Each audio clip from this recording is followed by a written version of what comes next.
चलो बच्चों, आज हम लोग देखेंगे दूसरा पॉइंट। ठीक है, जो बोर्स मॉडल को सपोर्ट करता है, प्रमोट करता है इलेक्ट्रोमैग्नेटिक रेडिएशन में। दूसरा पॉइंट हम देखेंगे कि particle nature of electromagnetic radiation. क्या जानना है? Particles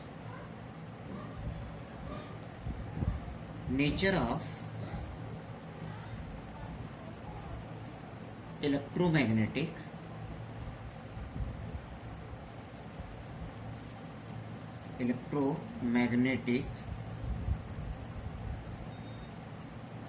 radiation. यानी इलेक्ट्रोमैग्नेटिक रेडिएशन हमें ये जानना है, particles nature of electromagnetic radiation कि कौन सा नेचर? Particles nature. तो इसको एक्सप्लेन किया प्लैंक्स ने। किसने एक्सप्लेन किया? प्लैंक्स ने एक्सप्लेन किया, जिसको हम मैक्स प्लैंक के नाम से जानते हैं। तो यहां पर हमें जानना होगा Planck's quantum theory. Planck's quantum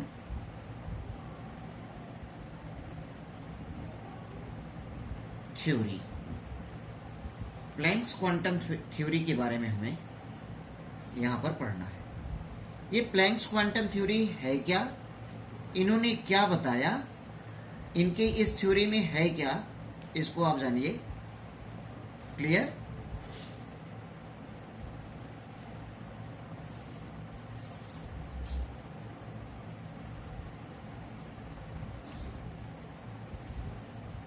इन्होंने ये बताया कि इलेक्ट्रोमैग्नेटिक रेडिएशन जो होता है, electromagnetic radiation show wave like character, यानी कि वो वेव लाइक करेक्टर शो करता है। And no doubt wave character was able to clarify, justify some of the phenomena like diffraction and interference.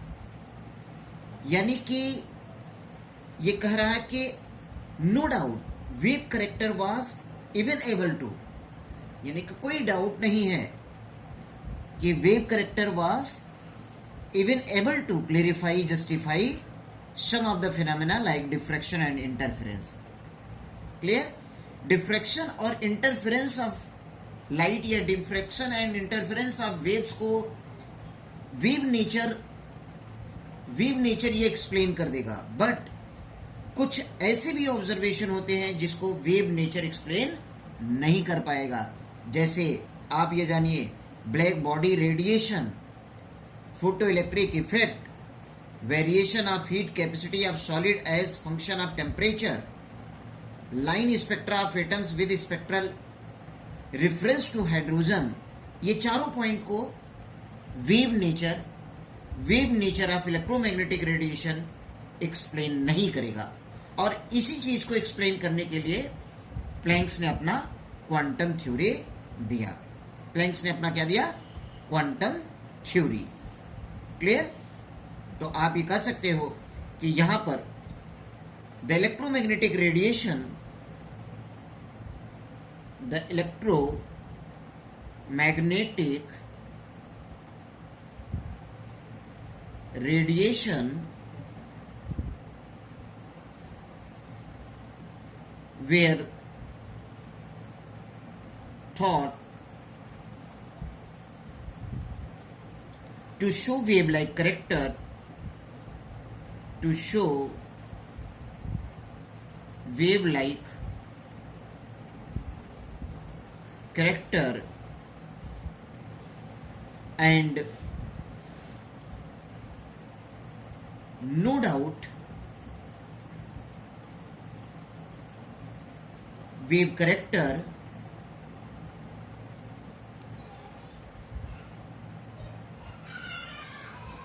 was even to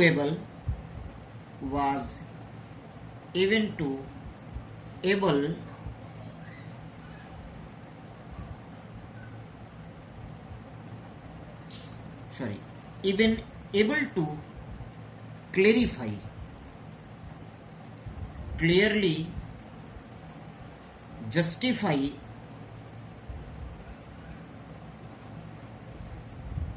some of the phenomena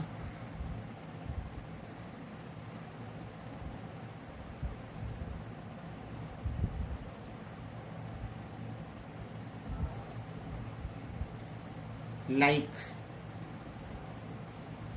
diffraction and interference, ये दोनों ही terminology आपको physics में मिलेंगे. ठीक है, ये डिफ्रैक्शन क्या होता है, इंटरफेरेंस क्या होता है, ये दोनों ही पॉइंट मिलेंगे और वहां तो मेजॉरिटी में मिलेंगे. यहां हम छोटा सा बस इसको डिफिनीशन बताएंगे आपको. यानी इस प्लैंक्स क्वांटम थ्योरी में ये कहा गया कि इलेक्ट्रोमैग्नेटिक रेडिएशन जो होता है वो एबल होता है just clearly justify the phenomena of diffraction and interference, but it is not able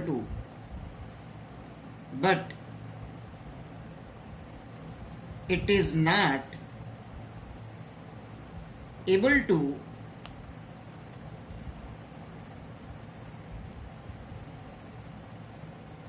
justify some other observation like, यानी कुछ ऑब्जर्वेशन को वो जस्टिफाई नहीं कर पाएगा.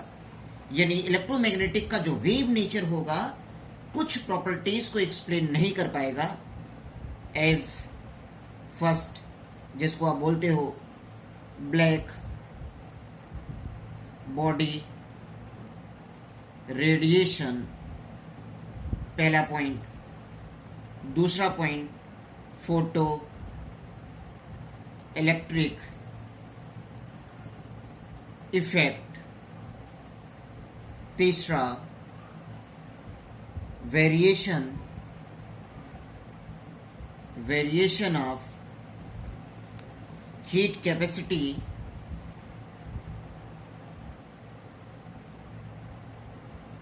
Capacity of solids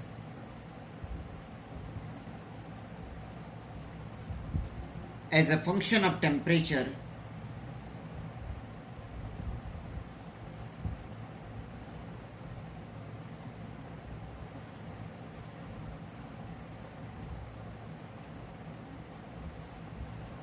Next, line spectra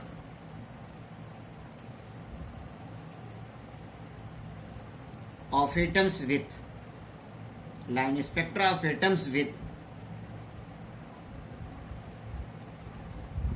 special reference to hydrogen.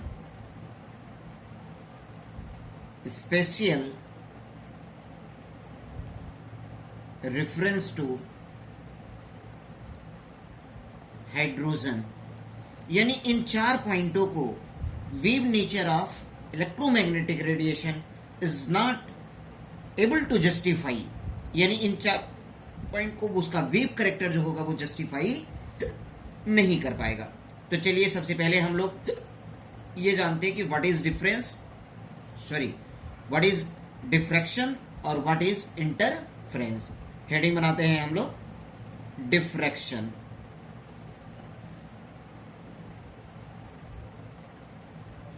सबसे पहले हम लोग कि ये डिफ्रैक्शन क्या होता है इसको हम जान जाए.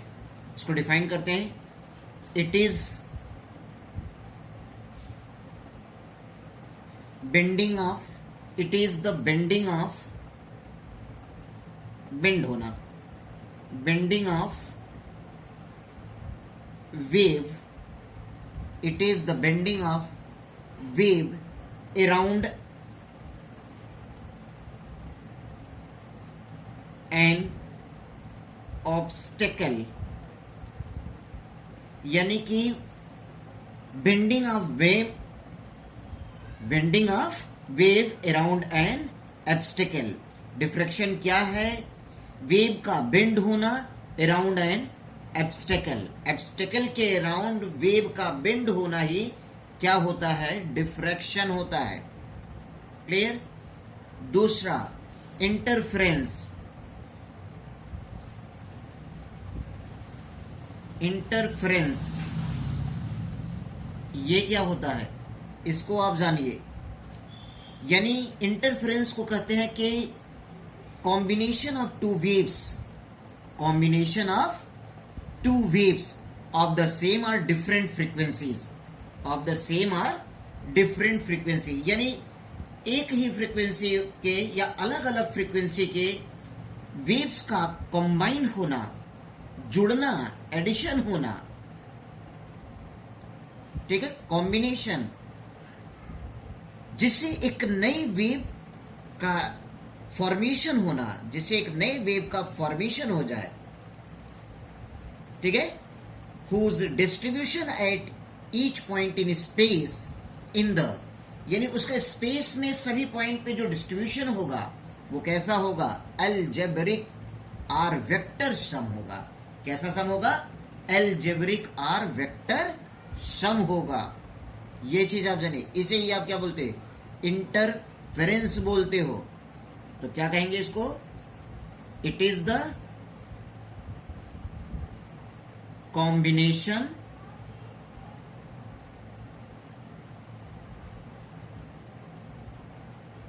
it is the combination of two waves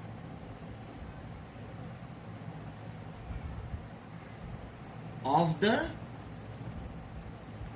same or different, same or different frequencies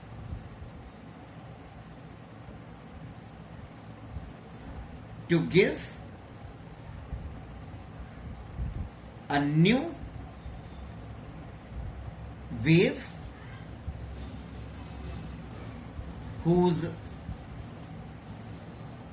distribution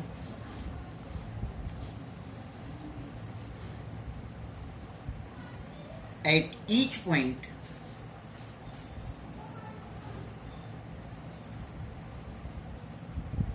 in space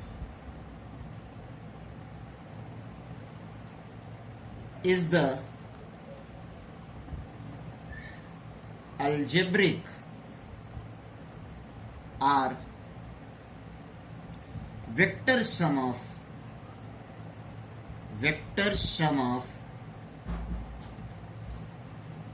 disturbances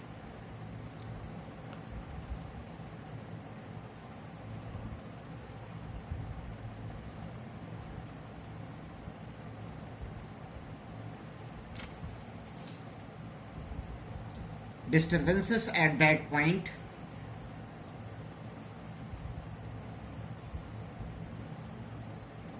resulting from each interfering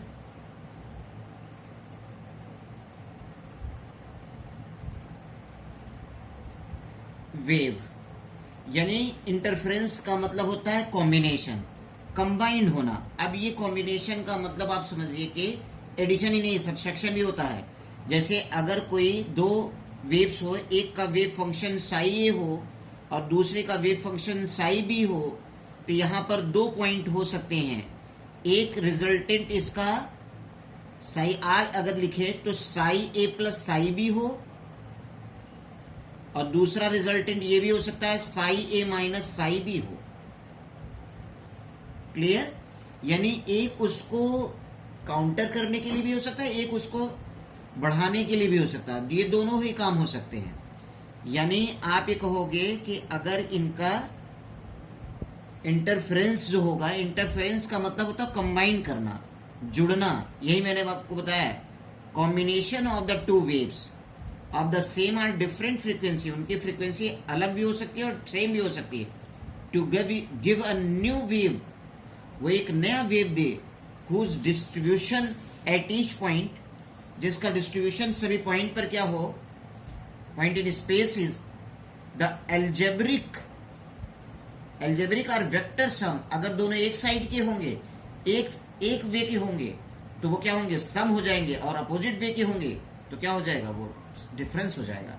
ये भी आप जानिए कि अगर दो वेव्स हो और उनका वेव फंक्शन साई ए और साई बी हो, तो एक रिजल्टेंट ये हो सकता है psi R is equal to psi A plus psi B, और एक दूसरा रिजल्टेंट आपका हो सकता है psi dash R is equal to psi A minus psi B. यानी ये दोनों सेम डायरेक्शन में होंगे, सेम वेक्टर के होंगे, और ये क्या होंगे, अपोजिट वेक्टर के होंगे। क्लियर? ये चीज आप जानिए। यानी कि wave nature of electromagnetic radiation आपका डिफ्रैक्शन और इंटरफेरेंस को एक्सप्लेन कर देगा, बट ब्लैक बॉडी रेडिएशन को एक्सप्लेन नहीं कर पाएगा, फोटो इलेक्ट्रिक इफेक्ट को एक्सप्लेन नहीं कर पाएगा। और ये दोनों ब्लैक बॉडी रेडिएशन और फोटो इलेक्ट्रिक इफेक्ट ये बहुत ही इंपॉर्टेंट है आपके लिए। क्लियर? चलिए अब हम जानते हैं नेक्स्ट पॉइंट को, ब्लैक बॉडी रेडिएशन। जैसे कि आप जानते हो कि ब्लैक कलर का कोई भी ऑब्जेक्ट अगर होगा तो वो आपका प्योर रेडिएटिंग, आप भी कह सकते हैं, वो आपका एक अच्छा रेडिएशन करने वाला यानी इमिट्स और एब्जॉर्ब करने वाला ऑब्जेक्ट होता है। क्लियर? Black body radiation. कोई ब्लैक ऑब्जेक्ट होता है तो बहुत अच्छा वो एब्जॉर्बर भी होता है और बहुत अच्छा वो इमिटर हुई होता है, इमिट्स भी करता है। तो आप भी कह सकते हैं it is an ideal body which emits or absorb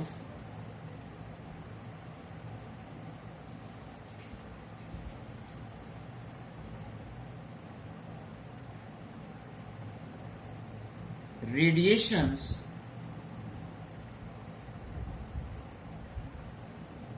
of all frequencies।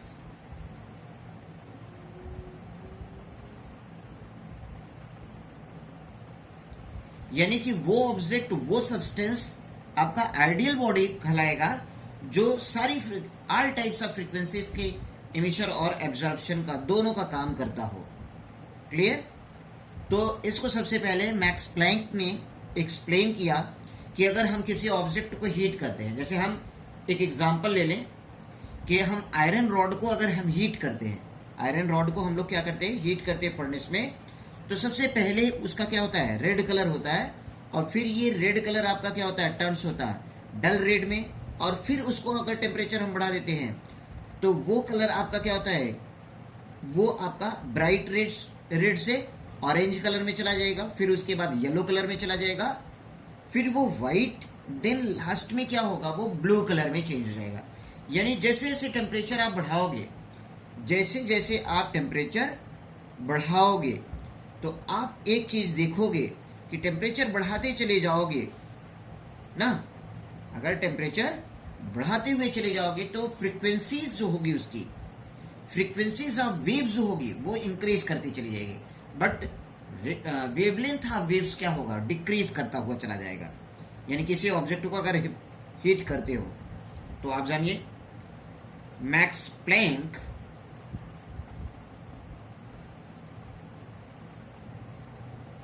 give the concept of black body radiation, give the concepts of black body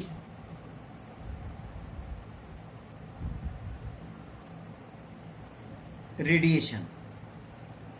इन्होंने क्या कहा कि किसी भी सॉलिड को अगर हम हीट करते हैं, they emits radiation over a wide range of wavelength. इन्होंने यही बताया कि जब हम किसी बॉडी को, सॉलिड सब्सटेंस को हीट करते हैं तो वो क्या होता है कि वो आपका इमिशन करता है, वो रेडिएशन इमिट करता है। Clear? Emits radiation over a wide range of wavelength, यानी डिफरेंट डिफरेंट रेंज के वेवलेंथ का वो इमिशन करता है। क्या इन्होंने बताया? इन्होंने ये बताया कि when solids are heated, when solids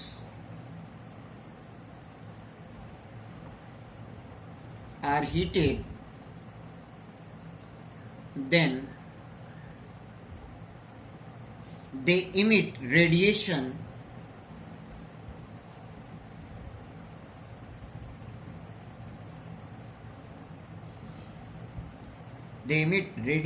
over a wide range of, over a wide range of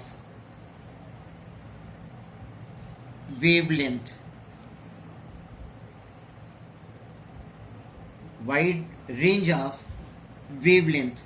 और ये देखा गया, इन्होंने ये बताया कि जो यहाँ पर वाइड रेंज ऑफ वेवलेंथ के वहाँ पर इमिशन होते हैं वो टेम्परेचर के कैसे होते हैं।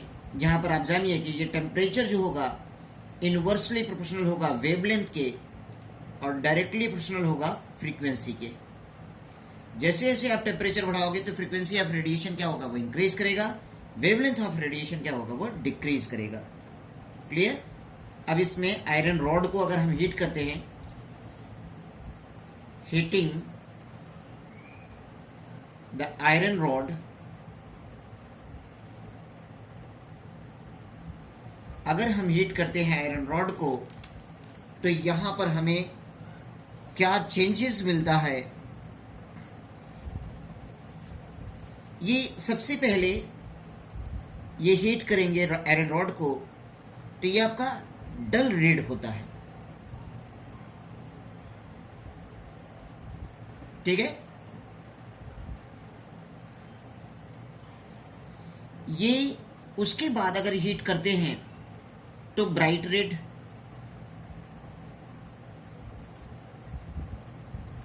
फिर उसके बाद हीट करते हैं तो ये ऑरेंज में,